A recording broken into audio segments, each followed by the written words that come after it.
भूत संहारक दुर्गाष्टमी। शहर में नवरात्रि उत्सव बड़ी ही धूमधाम से मनाया जा रहा था। दुर्गाष्टमी की रात थी। चारों ओर काफी चमक धमक और सबके चेहरों पर रौनक छाई हुई थी। बहुत बड़ा पंडाल सजाया गया था। काफी सारे भक्तगण माँ दुर्गा की आराधना कर रहे थे। त्रिशूलधारी माँ दुर्गा की आरती चल रही थी। नंदिता भी काफी खुश थी। वो काफी सज धज कर आई थी और माँ दुर्गा की उत्साह से आरती कर रही थी। नंदिता की खुशी की एक और वजह थी। आरती खत्म होने के बाद पंडाल में बैठे भक्तगणों के सामने वो और उसकी टीम नाटक खेलने वाले थे, जिसमें नंदिता माँ दुर्गा बनकर महिषासुर का वध करने वाली थी। नंदिता, तुम रेडी रहो। हाँ, हम आधे घंटे में नाटक शुरू करेंगे। माँ दुर्गा का त्रिशूल ले लो और स्टेज पर नृत्य करना। ऑडियंस में हमारा महिषासुर दिखेगा तो भागते हुए उसकी तरफ जाना और युद्ध करना। 5 मिनट बाद उसका वध करना। जैसे प्रैक्टिस में हुआ था ठीक वैसे ही करना। हाँ, ध्यान रहे किसी को कोई चोट ना पहुंचे। तुम रोल में बहुत ज्यादा घुस जाती हो। Yes sir, don't worry. शहर में ऐसा भक्ति का माहौल था, लेकिन शहर के बाहर एक खंडहर में एक भयानक पिशाच काले काल की आराधना कर रहा था। काले काल प्रकट हो, काले काल प्रकट हो, काले काल प्रकट हो। उसकी पुकार से भयानक काल उसके सामने प्रकट हो गया। बोल, क्यों याद किया काले काल को? शहर में दुर्गा पूजा हो रही है। लोगों के पूजन और आराधना से मैं कमजोर हो रहा हूँ। मैं अपनी शक्तियाँ कैसे प्राप्त करूँ? ये दुर्गा हमेशा ही हमारे रास्ते में आई है, लेकिन इस बार हम उसी के रूपों को मारकर शक्तिशाली बनेंगे, ऐसा काल संकेत है। पूजा में जाओ और कुछ भी करके 9 बच्चियों को पकड़कर उनका खून पियो, जिससे तुम में दुर्गा जितनी ही शक्तियां आ जाएगी। बोलो जय हो काले काल की। काले काले काल की सदा ही जय हो। काला साया अमर रहे, दिलों में डर बना रहे। फिर काल गायब हो गया और भयंकर पिशाच काफी भयानक हंसते हुए शहर की तरफ भागने लगा। इधर दुर्गा पूजा खत्म हुई थी। लोग पंडाल में बैठ चुके थे। थोड़ी ही देर में नाटक शुरू होने वाला था। नंदिता माँ दुर्गा का गेटअप लेकर और हाथ में त्रिशूल लेकर काफी एक्साइटेड खड़ी थी। बाहर कुछ लोग और बच्चे घूम रहे थे, खरीदारी कर रहे थे। पंडाल के बाहर एक गुब्बारे वाला खड़ा था, जिसके पास काफी सारे रंगीन और बड़े गुब्बारे थे। दीदी, मुझे भी गुब्बारा चाहिए। मेरे पास पैसे नहीं है। नहीं, मुझे चाहिए, चाहिए मुझे मुझे चाहिए। ठीक है, तुम गुब्बारे वाले के पास जाकर गुब्बारा ले लो। मैं पंडाल में जाकर माँ से पैसे लेकर आती हूँ। ऐसा कहकर दीदी चली गई और छोटी बच्ची गुब्बारे वाले के पास गई। अंकल, मुझे गुब्बारा चाहिए। गुब्बारे जैसी प्यारी प्यारी गबरी, गुब्बारा चाहिए? रुक। गुब्बारे वाले ने इधर उधर देखा और फिर एक गुब्बारा निकालकर बच्ची के हाथ में दे दिया। जैसे ही बच्ची ने गुब्बारा पकड़ा, वो गुब्बारे में कैद हो गई। गुब्बारे वाले ने फौरन गुब्बारा पकड़ लिया और इधर उधर देखते हुए बोला, ये पहला शिकार। थोड़ी देर बाद बच्ची की दीदी गुब्बारे वाले के पास जाकर बोली, मेरी बहन गुब्बारा लेने आई थी। कहाँ गई? कहाँ गई वो? अपनी दीदी को देखकर गुब्बारे में कैद बच्ची अंदर से रोते हुए चिल्लाने लगी, दीदी, दीदी, दीदी, मैं आओ, बचाओ, बचाओ मुझे दीदी। लेकिन उसकी दीदी ना तो उसे सुन सकती थी और ना ही देख सकती थी। तुम्हारी बहन? बताता हूँ, इसे पकड़ो जरा। गुब्बारे वाले ने दीदी के हाथ में एक गुब्बारा दिया। जैसे ही दीदी ने गुब्बारा पकड़ा, वो भी गुब्बारे में कैद हो गई। बचाओ, माँ, माँ बचाओ, माँ बचाओ। ये दूसरा शिकार। इस प्रकार एक एक करके गुब्बारे वाले ने पूरी 9 लड़कियां गुब्बारे में कैद कर ली। अब यहाँ से निकलता हूँ और खंडहर जाकर इन लड़कियों का खून पीता हूँ। अरे ये क्या? पंडाल में तो कोई लड़की दुर्गा बनकर नाच रही है। नाटक चल रहा है। दुर्गे, असली नाटक तो मैंने खेला है तुम्हारी छोटी छोटी बच्चियों के साथ।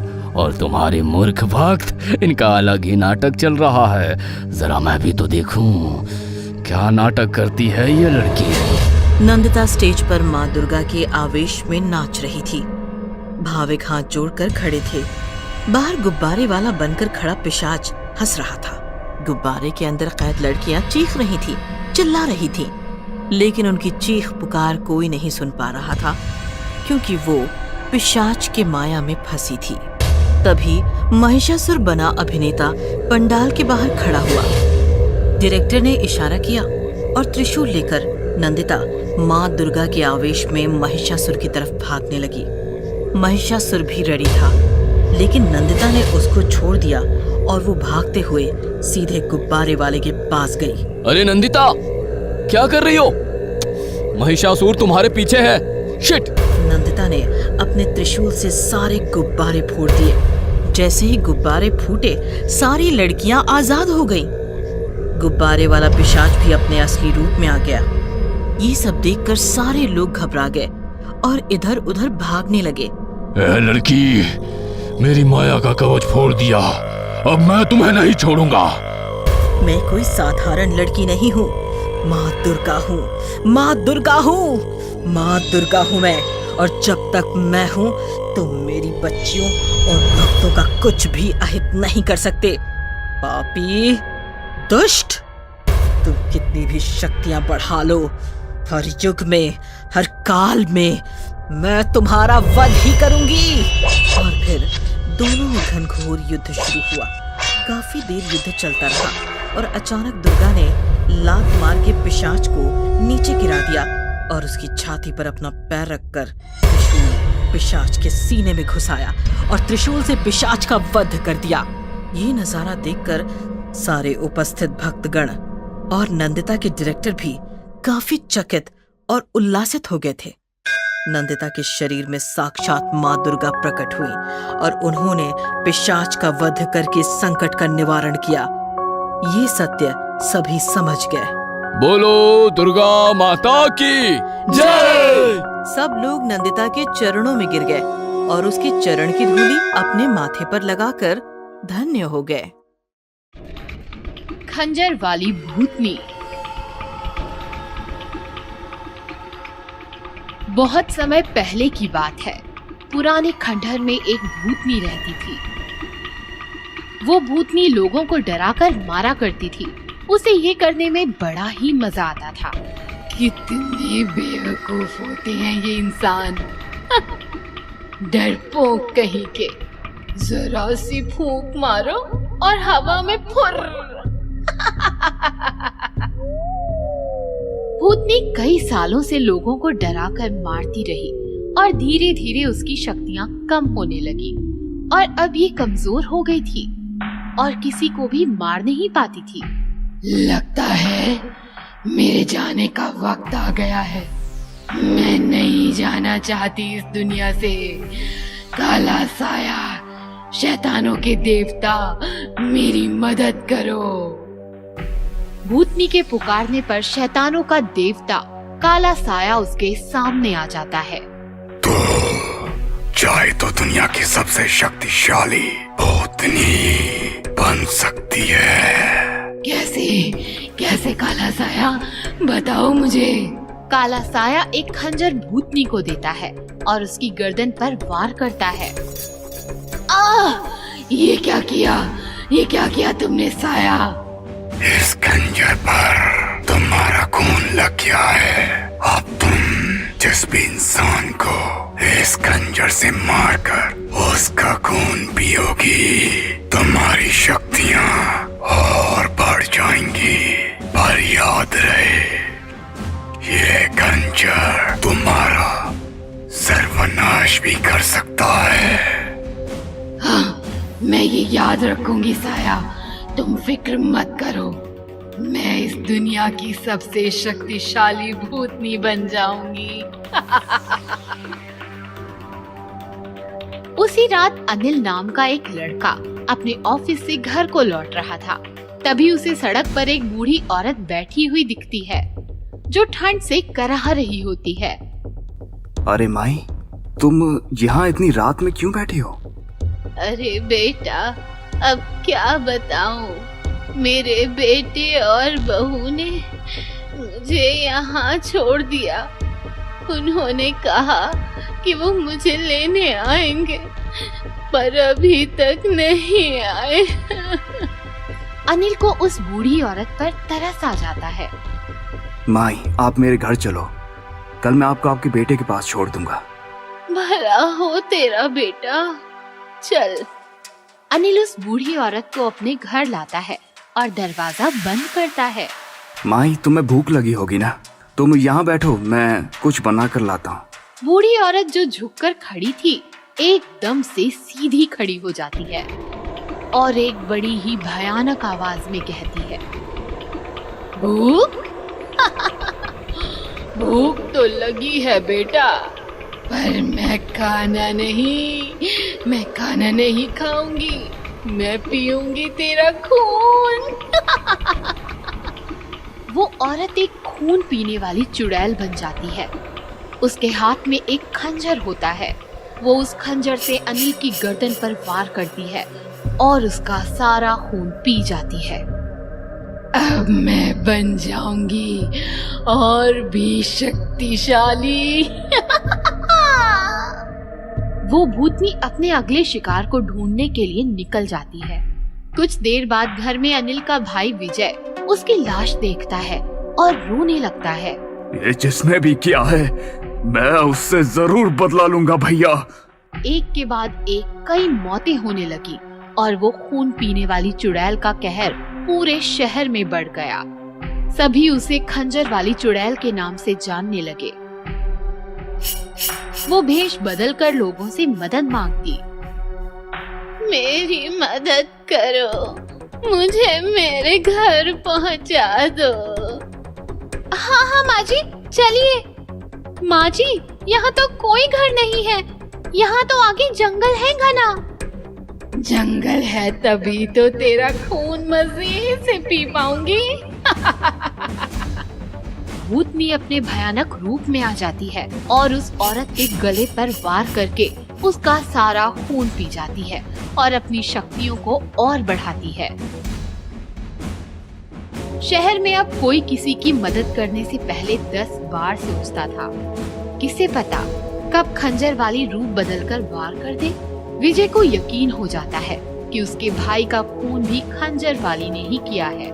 वो एक बाबा के पास जाता है और इस समस्या का हल पूछता है। बाबा अपनी तांत्रिक विद्या से भूतनी के बारे में पता लगाते हैं। उसके जाने का वक्त आ चुका था, इसलिए इंसानों का खून पीकर अपनी शक्तियाँ बढ़ा रही है ताकि उसे इस दुनिया से जाना ना पड़े। बाबा, इसका कोई तो इलाज होगा। इलाज है, मैं अपनी तंत्र विद्या से उस भूतनी को यहाँ बुला सकता हूँ, पर तुम्हें उस खंजर से उस भूतनी पर वार करना होगा, क्योंकि तुम्हारे भाई का खून उसने पिया है। बाबा अपनी तांत्रिक विद्या से उस भूतनी को बुलाते हैं। क्यों रे बाबा, तू कब से इतना ज्ञानी हो गया जो मुझ जैसी शक्तिशाली भूतनी को बुलाने की हिम्मत कर ली? जानता नहीं कि मैं कौन हूँ? देख, तेरी मदद करने के लिए ही मैंने तुझे यहाँ बुलाया है। मदद? कैसी मदद? मुझे इस लड़के का मृत शरीर चाहिए जिसमें खून की एक बूंद भी ना हो। मैं तंत्र विद्या के लिए इसके शरीर का इस्तेमाल करना चाहता हूँ, इसलिए तुझे यहाँ बुलाया ताकि तू इसका सारा खून पी जाए। बहुत अच्छा काम किया बाबा तूने। आज मुझे कोई मेहनत नहीं करनी पड़ेगी। विजय आंखें बंद कर जमीन पर पड़ा होता है। भूतनी उसके पास आकर उसका खून पीने के लिए जैसे ही खंजर उठाती है, बाबा मंत्र पढ़कर राख उसके चेहरे पर फेंकता है। बाबा, ये क्या किया तूने? बच्चे, ये क्या किया तूने? विजय भूतनी से खंजर छीनकर उसके गले पर वार करता है और भूतनी के शरीर से जितने भी लोगों का खून पिया था सब बहने लगता है और वो भस्म हो जाती है। इसी तरह विजय बाबा के साथ मिलकर अपने भाई की मौत का बदला ले लेता है।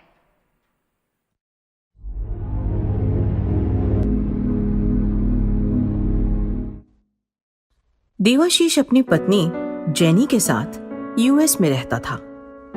उसके माता पिता नहीं थे, बस एक दादा थे जो पूना में रहते थे। देवाशीष साल में एक बार जेनी को लेकर दादा से मिलने आया करता था। एक दिन देवाशीष को इंडिया से कॉल आया और देवाशीष फौरन जेनी के साथ इंडिया आया।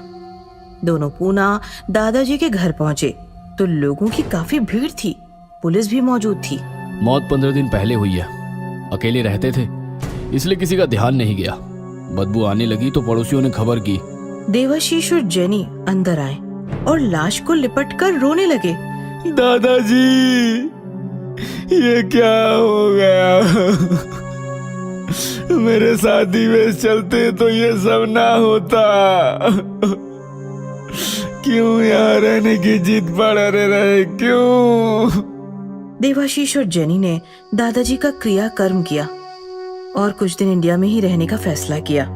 दादाजी तो नहीं रहे, अब उनकी ये प्रॉपर्टी बेचकर हमेशा हमेशा के लिए यहाँ से चले जाएंगे। जैसा तुम ठीक समझो।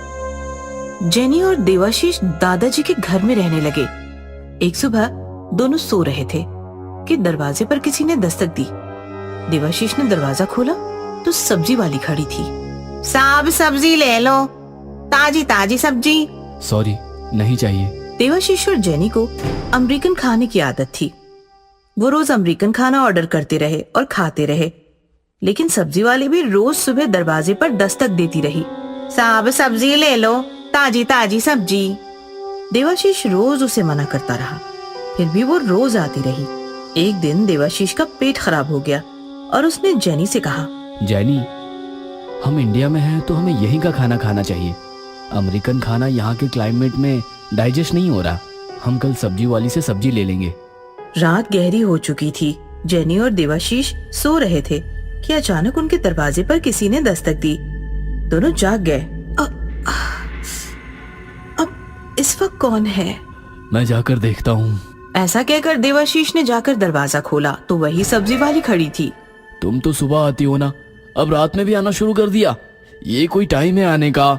देवाशीष चिल्लाया तो जेनी वहां आ गई और वो भी सब्जी वाली को देखकर चकित हो गई। आपको सब्जी खरीदनी थी तो सब्जी लाई हूँ। ठीक है, लाओ इधर। देवाशीष ने सब्जी की टोकरी ले ली और जेनी को सौंप दी। ये अंदर रखो और आते वक्त पैसे भी लेकर आना। जेनी टोकरी लेकर अंदर आई। उसने टोकरी रखकर उसका ढक्कन खोला तो उसका दिल दहल गया। टोकरी में सब्जियां नहीं, हड्डियां भरी थी। वो फौरन देवाशीष की तरफ भागी। इधर देवाशीष सब्जी वाले से बात कर रहा था। अच्छा, तुम्हें कैसे पता कि हमें सब्जी खरीदनी थी? क्योंकि मैं इंसान नहीं, भूत हूँ। अचानक सब्जी वाली भयानक भूत बन गई। देवाशीष की आंखें फटी की फटी रह गई। भागते हुए जेनी आई और उसने भी सब्जी वाली का रूप देखा तो वो मूर्छित हो गई। जेनी, संभालो खुद को। देवाशीष ने जेनी को संभाला और दरवाजा बंद कर दिया। सब्जी वाली भूतनी हंसते हुए गायब हो गई। जेनी को लेकर कांपता हुआ देवाशीष अंदर आया। उसने जेनी को सोफे पर बिठाया। जेनी, डरो मत, मैं पानी लाता हूँ। देवाशीष पानी लेने किचन में भागा और अंदर का नजारा देखकर वहीं थम गया। सब्जी की टोकरी पर एक जवान लड़की का भूत रो रहा था। देवाशीष को देखकर लड़की का भूत रोते रोते उसकी तरफ बढ़ने लगा। देवाशीष चिल्लाने लगा, जेनी भागो, खतरा है यहाँ। ऐसा कहकर देवाशीष हॉल में भागा तो सोफे पर जेनी नहीं थी। जेनी, कहाँ हो तुम? तभी देवाशीष को एक कमरे से चीखने चिल्लाने की आवाज आई। देवाशीष कांपते हुए उस कमरे की तरफ बढ़ा तो उसने देखा सब्जी वाली का भूत जेनी से जमीन खुदवा रहा है। खोदो खोदो, गहरा खोदो। अचानक देवाशीष को पीछे से किसी ने धक्का दिया। वो कमरे में आ गिरा। उसने पीछे देखा तो पीछे जवान लड़की का भूत खड़ा था। आ गए तुम भी खोदो। आप दोनों कौन हो? हमने आपका क्या बिगाड़ा है? खुदाई करो, सब समझ जाओगे। देवाशीष और जेनी रोते हुए कमरा खोदने लगे। गहराई में जाते ही 2 कंकाल बाहर आए। कंकाल देखकर दोनों चौंक गए।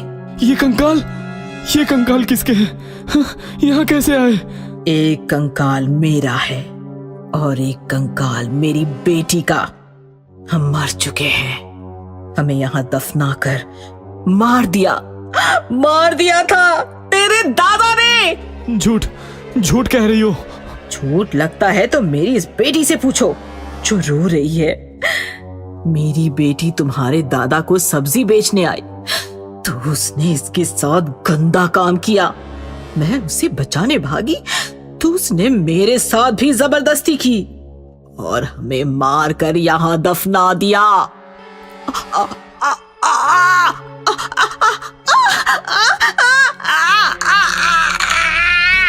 हमने कसम खाई कि तुम्हारे दादा के साथ साथ तुम्हारा पूरा वंश मिटा देंगे।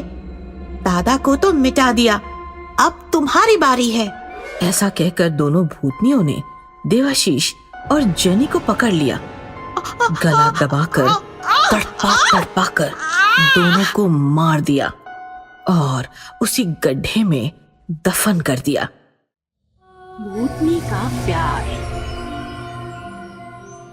राजीव, जावेद और महेश लखनऊ की एक कंपनी में जॉब करते थे। वे तीनों कॉलेज में एक साथ थे और बहुत ही अच्छे दोस्त थे। राजीव, महेश और जावेद बड़े ही अय्याश थे। वे पार्टी करने का कोई भी मौका नहीं छोड़ते थे। एक दिन राजीव का प्रमोशन हो जाता है और वो तीनों पार्टी में जाने के लिए एक रिजॉर्ट जाने का प्लान करते हैं।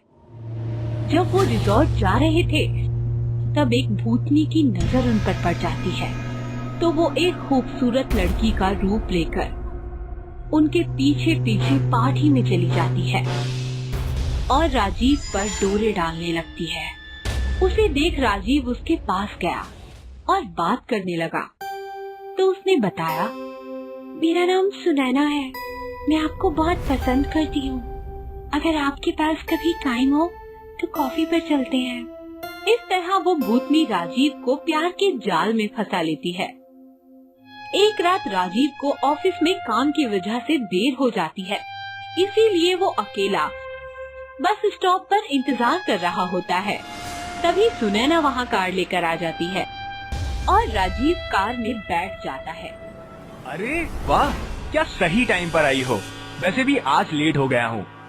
कुछ देर चलने के बाद राजीव को अचानक से ठंड लगने लगती है। ये अचानक इतनी ठंड कैसे बढ़ गई? और सुनैना, गाड़ी जरा धीरे चलाओ। लेकिन वो राजीव की बात का कोई जवाब नहीं देती और कार की स्पीड को बढ़ा देती है। इसे क्या हो गया? और देखने के लिए राजीव जैसे ही उसके कंधे पर हाथ रखता है तो वो अचानक राजीव की तरफ घूरती है और डरावनी आवाज में कहती है, अब ये कार तुझे परलोक पहुंचा के ले रुकेगी। और वो भयानक भूतनी में बदल जाती है, जिसे देखकर राजीव बहुत ही ज्यादा घबरा जाता है और भूतनी के आगे गिड़गिड़ाने लगता है। मुझे जाने दो, तुम तो मुझसे प्यार करती थी, फिर तुम ऐसा कैसे कर सकती हो? ये सजा है, तेरे गुनाहों की सजा।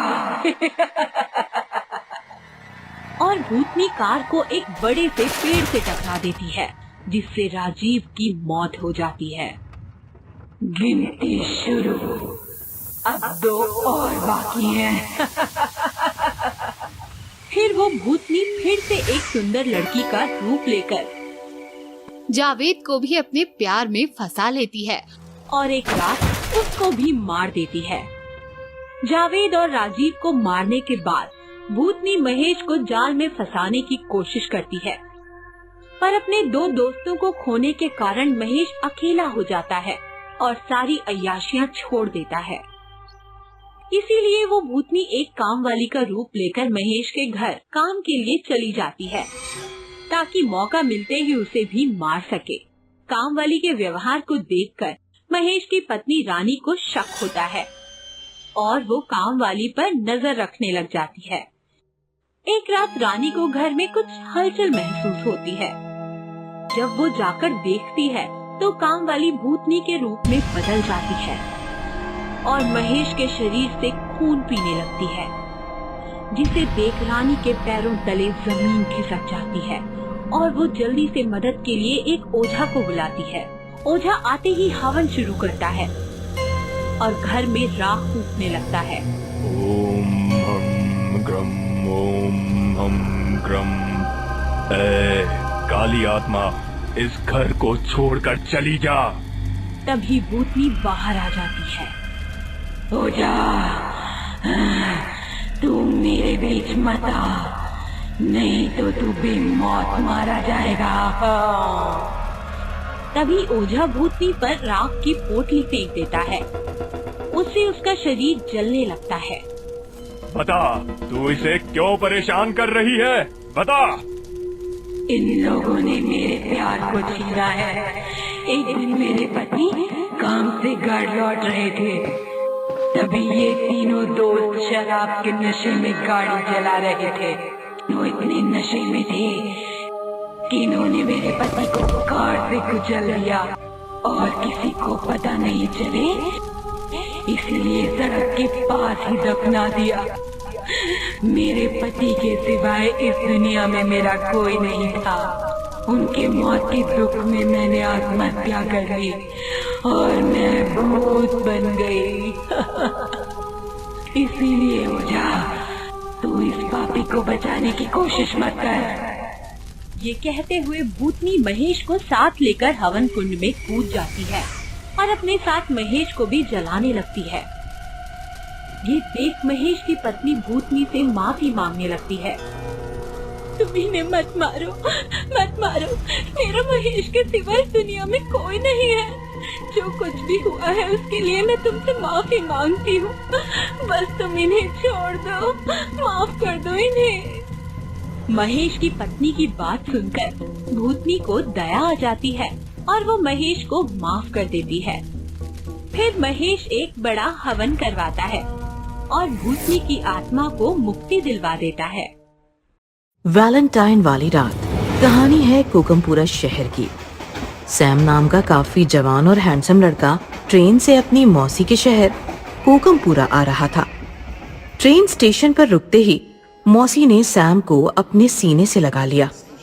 पहली बार मेरे शहर आया है, अब मैं तुझे कहीं जाने नहीं दूंगी।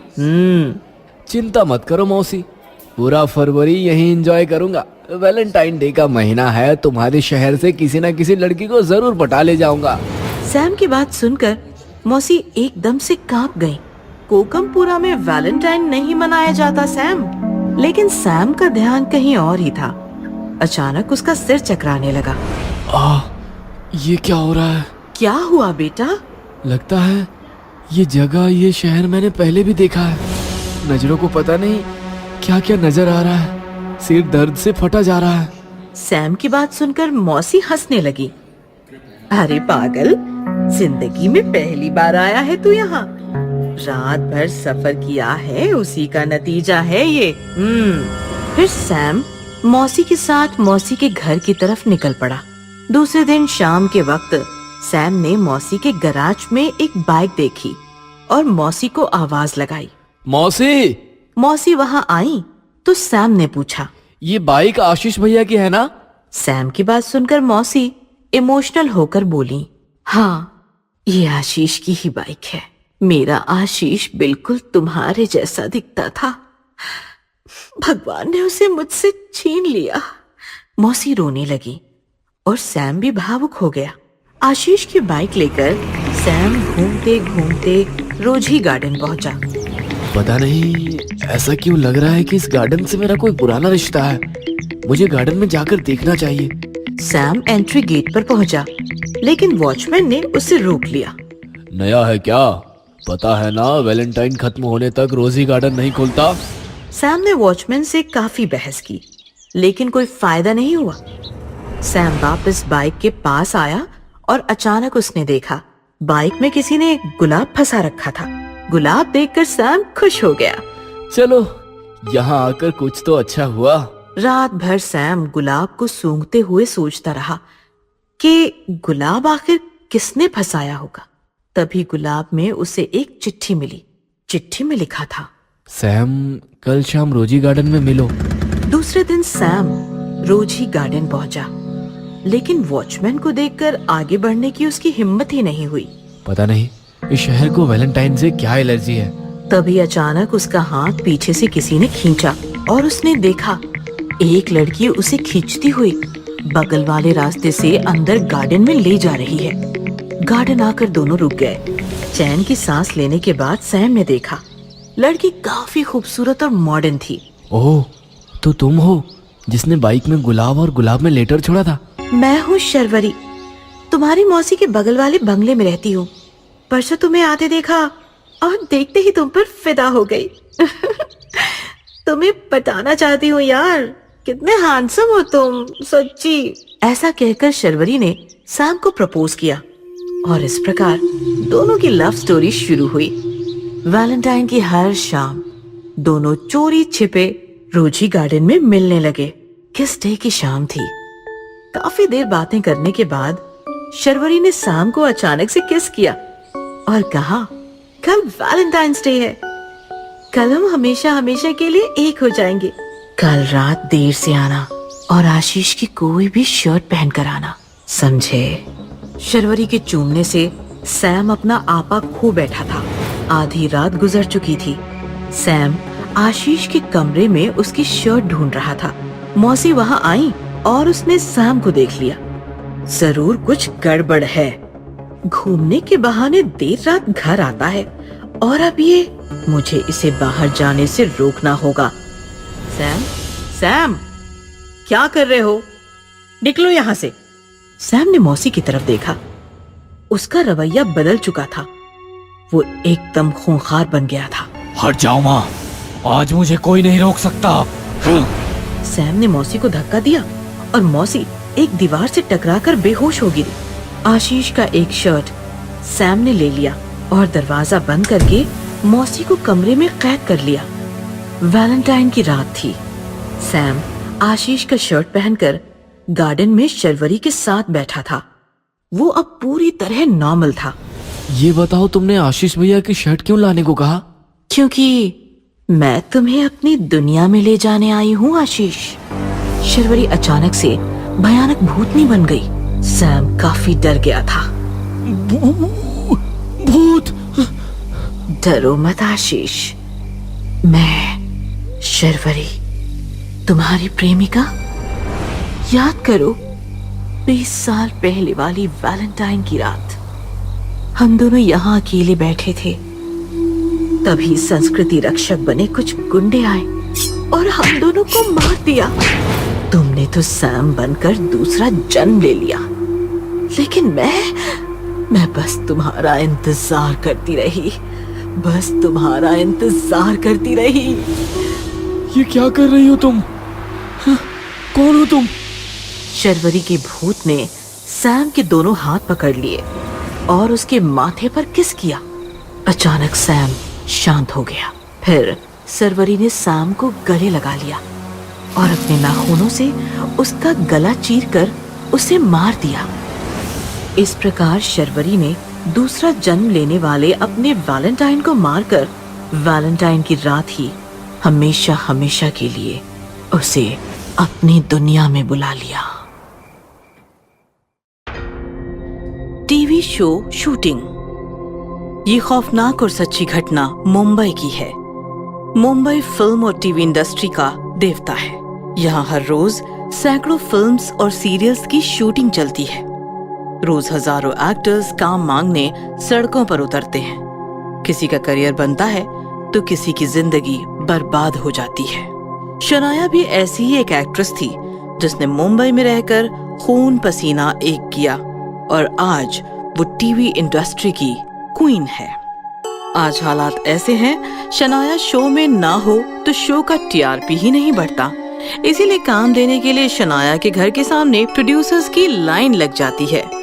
लाइन तो लगनी ही थी। शनाया बेहद खूबसूरत थी और साथ ही साथ बेहद टैलेंटेड भी। शुरू में उसे तकलीफ हुई, लेकिन बाद में जो ग्रैंड सक्सेस मिला उसने उसे सब कुछ दे दिया। सक्सेस की वजह से शनाया बहुत ही घमंडी हो गई थी। अब इतने सक्सेस के बाद घमंड तो बनता है। शनाया जिस सेट पर जाती उस सेट पर उसके घमंड के किस्से ना सुनाए जाएं, ऐसा तो हो ही नहीं सकता। स्पॉट, स्पॉट, चाय लेकर आओ। अभी लाया मैम। स्पॉट ने चाय बनाई और चाय में 2 चम्मच शक्कर घोलने लगा। तभी स्पॉट इंचार्ज आया। ए, ये चाय शनाया मैम की है ना? हाँ, क्या बात है? फेंक इसे, अभी की अभी फेंक और दूसरी चाय बना। पर बात क्या है? मैं कह रहा हूँ ना फेंक। शूटिंग बंद करना है क्या? अपना चेहरा जलवाना है क्या? शनाया मैम के चाय में सिर्फ आधा चम्मच शक्कर गिरती है, समझा? स्पॉट ने फौरन चाय फेंक दी और दूसरी चाय बनाकर उसने आधा चम्मच चीनी डाली। मैम का गुस्सा इतना डेंजर है? तू नया है अभी, ये बात 2 साल पहले की है। इसी प्रोडक्शन की एक सीरियल चल रही थी। शूटिंग होल्ड करो, मुझे चाय पीनी है। अभी लाया मैम। स्पॉट चाय लेकर आया और शनाया चाय पीने लगी। पहला घूंट पीते ही उसने चाय से भरा हुआ कप स्पॉट के चेहरे पर फेंक दिया। स्पॉट का चेहरा जल गया। चाय में शक्कर की दुकान खोल दी क्या? इडियट, पता नहीं चाय के कप में सिर्फ आधा चम्मच शक्कर गिरती है। मोटी हो गई तो सॉस के रोल करती फिरूंगी। निकल यहाँ से और दोबारा अपनी शक्ल न दिखाना मुझे। बेचारी का पूरा चेहरा जल गया होगा तो। तू चेहरे की बात कर रहा है, रात को उसे ही जलाना पड़ा। मतलब? वो स्पॉट सबके सामने हुई बेइज्जती बर्दाश्त ना कर पाया, उसने जहर खाकर खुदकुशी कर ली। ये बात बाहर ना जाए इसलिए प्रोडक्शन ने उसी रात उसका अंतिम संस्कार कर दिया। इसलिए कहता हूँ संभल के रहियो। पैकअप हो गया और शनाया अपनी कार में बैठ गई। मलिक, गाड़ी राजवीर साहब के बंगले पर ले चलो। राजवीर शनाया का बॉयफ्रेंड था। जल्द ही दोनों शादी करने वाले थे। शनाया ने राजवीर के साथ प्राइवेट टाइम बिताया और रात के 12 बज गए। बच्चा, अब मैं निकलती हूँ। स्वीट हार्ट, हम कल मॉरिशस घूमने जा रहे हैं। 2 बजे की फ्लाइट है। व्हाट? बेबी बताना चाहिए ना, कल शूटिंग है। एपिसोड बैंक भी नहीं है ज्यादा। मैं कैसे आ सकती हूँ? वो तुम देख लो, जाना तो फाइनल है। ठीक है, मैं आज रात यहीं रुकती हूँ। सुबह 4 बजे की शिफ्ट लगाकर 12 बजे तक शूटिंग करूंगी और फिर हम दोनों निकल जाएंगे। ओके? फिर क्या, शनाया ने प्रोड्यूसर को कॉल करके बता दिया और वो राजवीर के पास रुक गई। सुबह 4 बजे की शिफ्ट थी। शनाया सेट पर पहुंची तो कोई पहुंचा नहीं था। कहा था मैंने 12 बजे पैकअप करना है, फिर भी कोई नहीं आया। आने दो सबको, फिर देखती हूँ। तभी एक नया स्पॉट मेकअप रूम में आया। मैम आपके लिए कुछ लाऊं? नए ज्वाइन हुए हो? हाँ, नाम है बिरजू। कोठारी सर ने बताया 4 बजे की शिफ्ट है तो मैं 3 बजे ही पहुंच गया था। ठीक है, चाय लेकर आओ। बिरजू निकल गया और थोड़ी देर बाद चाय लेकर आया। जैसे ही शनाया ने पहला घूंट पिया, चाय बेहद मीठी थी। उसने झट से चाय का कप बिरजू के चेहरे पर फेंक दिया और नजरें उठाकर बिरजू की तरफ देखा तो उसकी सांसें ही रुक गई। बिरजू का चेहरा ही नहीं, उसका पूरा शरीर जला हुआ था। पूरा शरीर हरे और नीले रंग का था। बिरजू इंसान नहीं, एक भयानक भूत था। भूत नहीं, बिरजू। वही बिरजू जिसके मुंह पर 2 साल पहले तुमने चाय फेंकी थी, सबके सामने बेइज्जती करके जिसे जहर खाने पर मजबूर किया था। घमंडी औरत, मैं तुम्हें छोड़ूंगा नहीं। ये सुनकर शनाया और ज्यादा डर गई और इधर उधर भागने लगी। दरवाजा पीटने लगी, लेकिन दरवाजा तो बाहर से बंद था। बचाओ, बचाओ, हेल्प, कोई है, प्लीज हेल्प। कोई नहीं है, सबको आने में कम से कम आधा घंटा लगेगा। तब तक मैं तुम्हें निपटा दूंगा। ये सुनकर शनाया बिरजू के सामने गिड़गिड़ाने लगी। प्लीज प्लीज मुझे छोड़ दो, मैं अपनी गलती मानती हूँ। तो तुम जो कहोगे वो मैं करने के लिए तैयार हूँ, पर प्लीज मुझे छोड़ दो, मुझे जाने दो। अगर ऐसा है तो मुझे मेरा वो शरीर लौटा दे जो तुम लोगों ने सुनसान रात में जलाया था। मेरी जान मुझे वापस लौटा दे। ये इम्पॉसिबल है। तुम कुछ और मांगो। अगर ऐसा है तो मुझे और कुछ नहीं चाहिए, मुझे बस तुम्हारी जान चाहिए। ऐसा कहकर बिरजू ने झट से शनाया की गर्दन दबोच ली और जहर की बोतल निकाली। बोतल देखकर शनाया डर गई और छटपटाने लगी, लेकिन बिरजू के सामने उसका बस नहीं चला। बिरजू ने उसका मुंह खोलकर बोतल उसके मुंह में उल्टी कर दी। थोड़ी देर बाद पूरा का पूरा जहर शनाया के पेट में चला गया और वो तड़प तड़प कर मर गई। आधे घंटे बाद सेट पर बाकी लोग आने लगे। डायरेक्टर स्क्रिप्ट समझाने जैसे ही शनाया के रूम में गया, शनाया की लाश जहर से हरी नीली होकर पड़ी थी। लाश देखकर डायरेक्टर के होश उड़ गए। वो काफी देर वहीं खड़ा रहा और फिर बोला, उस बिरजू स्पॉट वाले को जब हमने जलाया था, उसका बॉडी भी ऐसे ही हरा और नीला हो गया था। अब मैडम का बॉडी भी ठीक वैसे ही, मतलब। तभी बिरजू के भूत ने पीछे से आकर डायरेक्टर का गला दबाया। मतलब बिरजू इज बैक। अब बिरजू किसी को नहीं छोड़ेगा। हाँ, जो बिरजू को शमशान पहुंचाया, बिरजू उन सबको मारेगा। राज। आंचल अपनी जवान पागल बेटी सना के साथ पूना में रहती थी। बहुत सालों पहले ही उसका डिवोर्स हो चुका था और पति निखिल से उसे बहुत सारी प्रॉपर्टी और सना के सारे अधिकार मिल गए थे।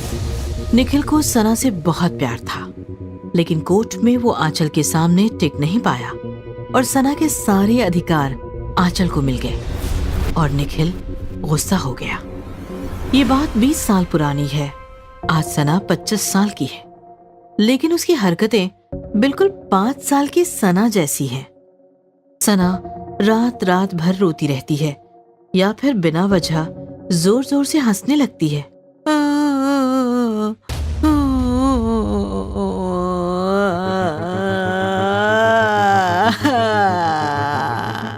सना, चुप हो जा बेटा, मैं तेरे पास ही हूँ।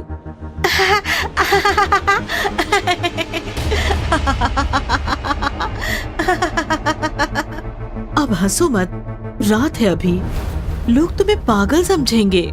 समझने दो, मैं अभी छोटी हूँ और छोटे बच्चे होते ही हैं पागल। छोटे बच्चे पागलपंती नहीं करेंगे तो क्या बड़े करेंगे।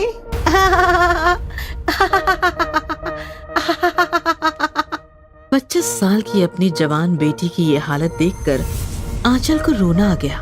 सना बचपन से ऐसी नहीं थी। बचपन में वो काफी स्मार्ट और टैलेंटेड थी। एक दिन आंचल से मिलने के लिए उसकी यूएस वाली सहेली इशिका आई थी।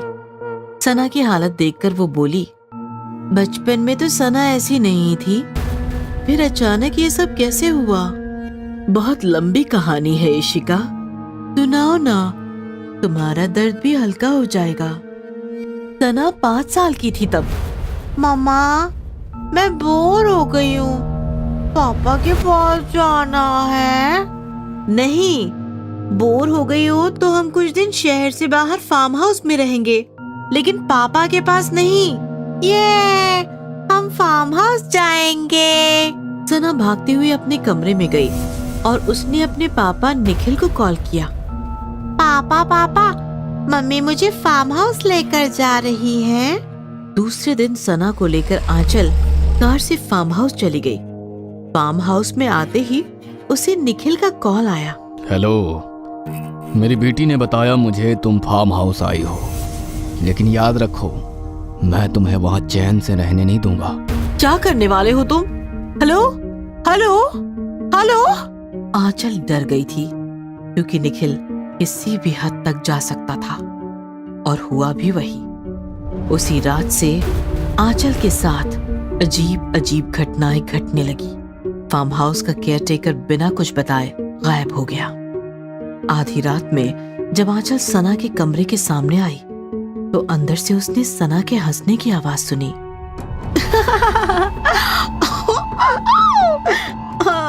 मुझे छोड़ो। अरे बाबा, किसी को नहीं बताऊंगी, छोड़ो ना। आंचल ने खिड़की से अंदर देखा तो उसका दिल दहल गया। अंदर सना एक ऐसी लड़की के साथ खेल रही थी जो बिल्कुल सना के जैसी दिखती थी। तुम तो बिल्कुल मेरे जैसी दिखती हो। क्योंकि मैं भी सना हूँ। ऐसा कहकर उस लड़की ने भयानक रूप ले लिया और वो सना का गला घोटने लगी। मम्मी, मम्मी बचाओ, मम्मी बचाओ। आंचल डर गई और दरवाजा तोड़कर अंदर कमरे में गई, लेकिन अंदर उसे एक और झटका लगा। अंदर कोई लड़की नहीं थी और सना अपने बिस्तर पर गहरी नींद में सो रही थी। कौन थी वो लड़की? फार्म हाउस बहुत सालों से बंद पड़ा है, कहीं भूत फूत का तो कोई चक्कर नहीं। केयर टेकर बता सकता था, लेकिन वो भी गायब है। कहीं निखिल सना के साथ कुछ जादू टोना तो नहीं कर रहा, या फिर ये मेरा भ्रम है। आंचल सना को उठाकर अपने कमरे में ले आई और रात भर उसी लड़की के बारे में सोचती रही। दूसरे दिन आधी रात में आंचल की अचानक आंख खुली। सना के कमरे से रोने की आवाज आ रही थी, लेकिन सना तो उसके साथ उसके बेड पर सोई हुई थी। सना यहाँ है तो वहाँ कौन है? आंचल भागती हुई इस कमरे में पहुंची तो वहां भी एक सना बिस्तर पर रो रही थी। मम्मी, पापा की याद आ रही है। मुझे पापा के पास जाना है। आंचल भागती हुई अपने कमरे में आई तो सना चुपचाप सो रही थी। आंचल फिर से उस कमरे में भागी तो वहां वो दूसरी सना थी। पापा को कौन हो तुम? कौन हो? मेरी बेटी जैसी कैसे दिखती हो? आंचल का ये सवाल सुनकर उस लड़की ने भयानक रूप ले लिया। आंचल डर गई।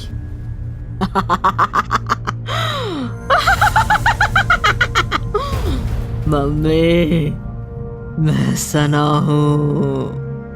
तभी आंचल को उसके कमरे से सना के रोने की आवाज आई। मम्मी, मम्मी बचाओ, मम्मी बचाओ। जाओ, बचाओ मुझे कोई उठाकर ले जा रहा है। आंचल कुछ समझ नहीं पा रही थी। वो भागती हुई अपने कमरे में गई, लेकिन बिस्तर पर सना नहीं थी।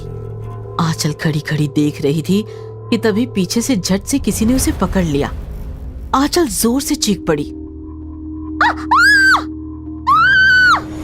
ये मम्मी डर गई, मम्मी डर गई, मम्मी डर गई। आंचल ने सना को उठा लिया और वो फिर से उस दूसरे कमरे में गई, लेकिन वहां कोई लड़की नहीं थी। ये लड़की कहाँ गई? मैं कहाँ जाऊंगी? मैं तो आपके पास हूँ। उस रात मेरे साथ दो सना खेल रही थी और अचानक एक सना गायब हो गई। वो कहाँ गई मुझे पता नहीं चला। जो सना मुझे मिली उस सना को लेकर मैं उसी रात शहर वापस लौट आई और तब से सना की पागलों जैसी हरकतें शुरू हुई। हॉरिबल। तभी सना वहां आई। आंटी, मम्मा कहती है मैं बड़ी हो गई हूँ, लेकिन मैं तो अभी भी बच्ची हूँ ना। सना, अंदर जाओ बेटा, मुझे आंटी से बात करनी है। सना अंदर चली गई। हॉरिबल वो नहीं है जो तुमने अब तक सुना। हॉरिबल वो है जो अब मैं तुम्हें सुनाने जा रही हूँ। मतलब उस रात फार्म हाउस में दो सना थी। एक मेरे कमरे में सो रही थी और एक उस कमरे से मुझे डरा रही थी। और अचानक मेरे कमरे में सो रही सना गायब हो गई। पता है उसे किसने गायब किया था? किसने? केयर टेकर की मदद से निखिल ने उसे गायब किया था और आज वो सना निखिल के साथ लंदन में है। वही मेरी असली सना है। ये देख उसकी फोटो। आंचल ने इशिका को एक फोटो दिखाई जिसमें 25 साल की सना निखिल के साथ स्टैच्यू ऑफ लिबर्टी के सामने खड़ी थी। फिर ये सना कौन है जिसे तू उठाकर लाई और जिसके साथ तू 20 सालों से रह रही है? मुझे भी नहीं पता ये सना कौन है जिसे मैं 20 सालों से संभाल रही हूँ। ये सुनकर इशिका वहीं बेहोश होकर गिर गई। भूतनी की शादी। एक शहर में एक मॉल था। किसी कारणवश वो 2 साल से बंद था। उस मॉल में एक भयानक भूतनी रहने आई थी। लगता है मेरी शक्तियाँ दिन प्रतिदिन कमजोर होती जा रही हैं। मुझे काली रानी की आराधना करनी पड़ेगी। भूतनी दिन रात आराधना करके काली रानी को प्रसन्न करने में जुट जाती है। रात को काली काली, दिन को काला काला, काली रानी के नाम की जपती हूँ मैं काली माला।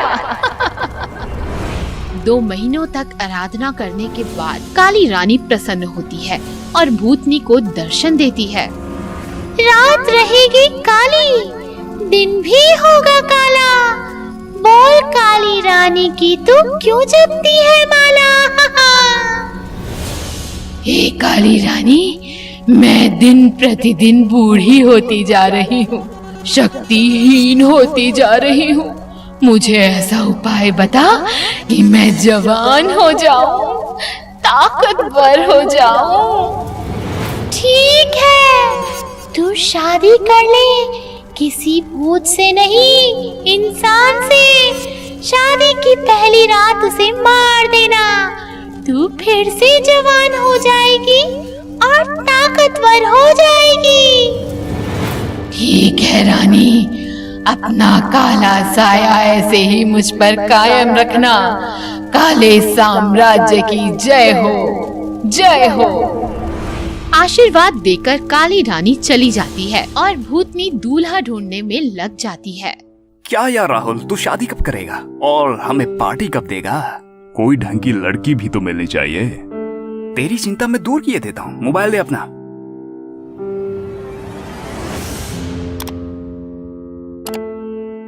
ये ले, मैंने इसमें एक डेटिंग ऐप डाल दिया है और तेरी प्रोफाइल भी बनवा दी है। देखना, लड़कियों की लाइन लग जाएगी। अरे यार, ये देख, कोई ईशा नाम की लड़की है, उसका मैसेज आया है और उसने मुझे डेट पर भी बुलाया है। कहाँ बुलाया है? City mall. अरे भाई, फिर तो तुझे बहुत प्राइवेसी मिलेगी वहाँ। वो सिटी मॉल तो 2 साल से बंद पड़ा है। मैं अभी निकलता हूँ। राहुल अपनी कार लेकर सिटी मॉल पहुंचता है। मॉल के सामने ईशा उसका इंतजार कर रही होती है। हाय ईशा। नहीं, मैं शादी से पहले किसी भी मर्द को नहीं छू सकती। जैसी तुम्हारी मर्जी, लेकिन तुमने मुझे इस मॉल में क्यों बुलाया है? हम किसी बड़े से होटल में मिल सकते थे। ये मॉल मेरे पिताजी का है। होटल में बहुत शोर रहता है, लोग रहते हैं। मुझे वहाँ कंफर्टेबल महसूस नहीं होता। मुझे प्राइवेसी चाहिए। Okay, no problem. चलो अंदर चलते हैं। दोनों मॉल के अंदर चले जाते हैं। ये मॉल बंद क्यों है? मेरे पिताजी के बहुत सारे बिजनेस हैं। वो अकेले इस मॉल को नहीं संभाल सकते, लेकिन अब ये मॉल फिर से शुरू करना चाहते हैं। मैं उनकी इकलौती बेटी हूँ, इसीलिए जो मुझसे शादी करेगा ये मॉल उसे ही मिलेगा। सच में? मुझे घुटन हो रही है। अब मैं ज्यादा देर इस नकली रूप में नहीं रह सकती। मुझे जल्द ही इसे शादी के लिए प्रपोज करना होगा। क्या सोच रही हो ईशा? मुझसे शादी करोगे राहुल? ये सुनकर राहुल खुश हो जाता है और ईशा के दोनों हाथों को थाम लेता है। हाँ ईशा, मैं तुमसे शादी करूँगा। ये क्या किया तुमने राहुल? क्या हुआ? राहुल के हाथ पकड़ते ही ईशा भूतनी के रूप में आ जाती है। ईशा का ये रूप देखकर राहुल कांपने लगता है। भूत, भूत। हाँ, मैं भूत हूँ। मैं तुमसे शादी करना चाहती हूँ।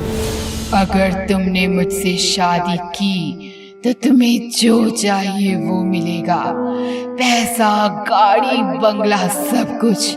अगर तुमने मना किया तो मैं तुम्हें मार दूंगी। मैं तुमसे शादी नहीं करूंगा, मैं जा रहा हूँ। ऐसा कहकर राहुल भागने लगता है। बाहर आकर कार से तेजी से निकल जाता है। थोड़ी दूर आने के बाद बच गया। तभी उसे आवाज आती है, राहुल। राहुल देखता है तो उसके बगल में भूतनी बैठी होती है।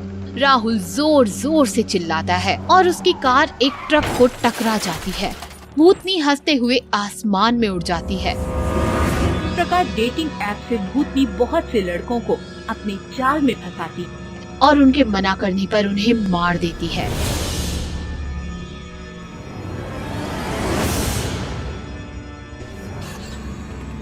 एक दिन सुशांत नाम का लड़का भूतनी से मिलने आता है। भूतनी रूप बदलकर उसे मिलती है। हाय ईशा। सॉरी, मैं शादी से पहले गैर मर्द को नहीं छूती। मुझे पता है तुम ईशा नहीं भूतनी हो। ईशा अपने असली रूप में आ जाती है। फिर भी तुम मुझसे डरे नहीं? नहीं, क्योंकि मैं तुमसे शादी करना चाहता हूँ। लेकिन क्यों? मेरी कुंडली में दोष है। जो लड़की मुझसे शादी करेगी वो उसी दिन मर जाएगी, इसलिए कोई भी लड़की मुझसे शादी करने में डरती है। तो तुम मुझे बलि का बकरा बनाना चाहते हो? ऐसा नहीं, शादी से पहले पंडित जी एक यज्ञ करेंगे जिसके बाद तुम्हें कोई खतरा नहीं होगा, फिर हम शादी कर सकते हैं। फिर तुमने ये बात उन लड़कियों को क्यों नहीं बताई? मैंने बताया, लेकिन किसी ने मेरा भरोसा नहीं किया। और वैसे भी उनसे शादी करके मुझे क्या मिलेगा? तुमसे शादी करूंगा तो मुझे बंगला, गाड़ी, पैसा सब कुछ मिलेगा। लगता है बड़ा लालची है, ये मेरे जाल में फंस जाएगा। ठीक है, तो फिर हम आज रात को ही शादी करेंगे। तुम पंडित को लेकर आ जाना। रात होती है। मॉल में शादी की सारी तैयारियां हो जाती हैं। पंडित बड़ा सा यज्ञ करता है। यज्ञ संपन्न हुआ। अभी यह जल कन्या को प्राशन करवा दीजिए, जिससे कन्या संकट मुक्त हो जाएगी। ये लो, पियो इसे। इसे पीने से सारा खतरा टल जाएगा और फिर हम शादी करके नया जीवन आरंभ करेंगे। बेवकूफ कहीं का, इसे पता नहीं शादी के बाद तो इसका जीवन समाप्त हो जाएगा। भूतनी वो जल पी लेती है। जल पीने के बाद वो जलने लगती है। ये क्या? मैं जल रही हूँ, मैं जल रही हूँ। मुझे धोखा धोखा धोखा। धोखा तो तुमने मेरे भाई को दिया था। कौन हो तुम? मैं उसी राहुल का भाई हूँ जिसे तुमने धोखे से मारा था। मैं उन सारे लड़कों का बदला लेने आया हूँ जिन्हें तुमने बस अपने स्वार्थ के लिए मार डाला। बचाओ बचाओ, मुझे बचाओ, मुझे बचाओ। इस तरह सुशांत की होशियारी की वजह से भूतनी के सारे काले इरादे नाकाम हो जाते हैं। भूतनी जल के मर जाती है और शहर से खतरा टल जाता है।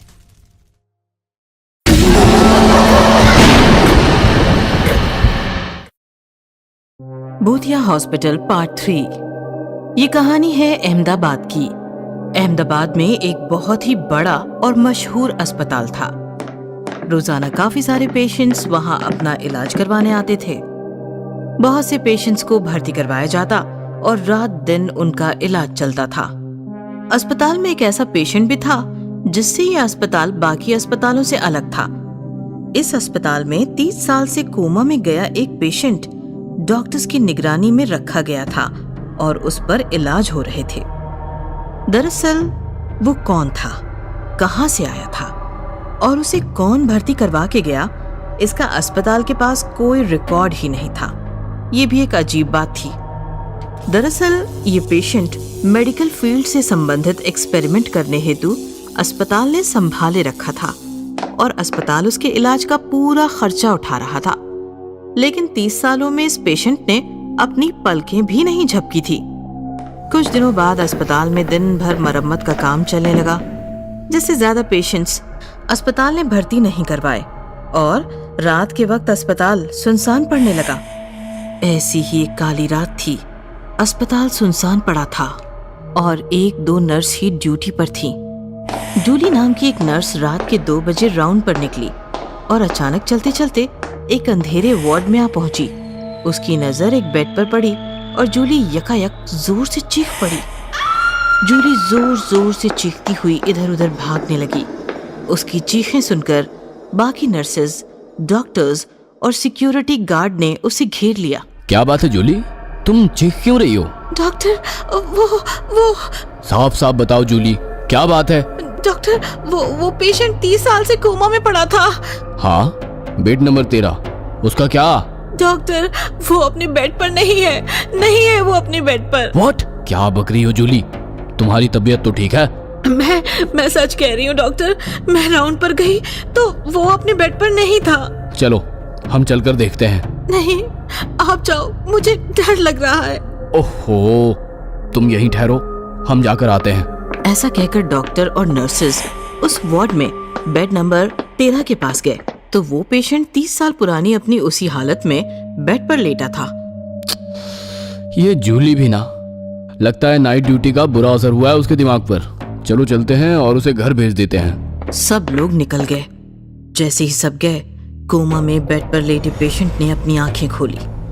उसकी आंखें काफी भयानक और गहरी थीं। इधर सब लोग जूली के पास आए और उसे समझाने लगे। क्या जूली, तुम भी बेवजह सबको डरा दिया। बेड नंबर 13 का पेशेंट तो अपने बेड पर ही है, चाहो तो तुम देख आओ। नहीं डॉक्टर, मैं वहां नहीं जाऊंगी। मैं घर जाना चाहती हूँ। हाँ, हम भी वही कहना चाहते हैं। तुम घर जाकर आराम करो। तभी अचानक से अस्पताल की पूरी इमारत थर्राने लगी, मानो कोई हंस रहा था, लेकिन वो हंसी कोई मशीन के चलने जैसी थी। ये कैसी अजीब आवाज है? समझ नहीं आ रहा है कि किसी की हंसी है या फिर मशीन की आवाज। लेकिन मजदूर तो शाम को ही मरम्मत का काम खत्म करके निकल जाते हैं। कहीं आज नाइट ड्यूटी तो नहीं कर रहे हैं? नहीं सर, सारे मजदूर तो शाम को ही अस्पताल से बाहर निकल गए। मैं कह रही थी ना, जरूर कुछ तो गड़बड़ है। हम सब निकलते हैं यहाँ से, निकलो यहाँ से। जूली डोंट वरी, शायद कोई मजदूर रुक गया होगा अपना अधूरा काम को पूरा करने। चलो हम चलकर देखते हैं। ऐसा कहकर डॉक्टर के साथ साथ बाकी लोग भी धीरे धीरे वार्ड की तरफ बढ़ने लगे।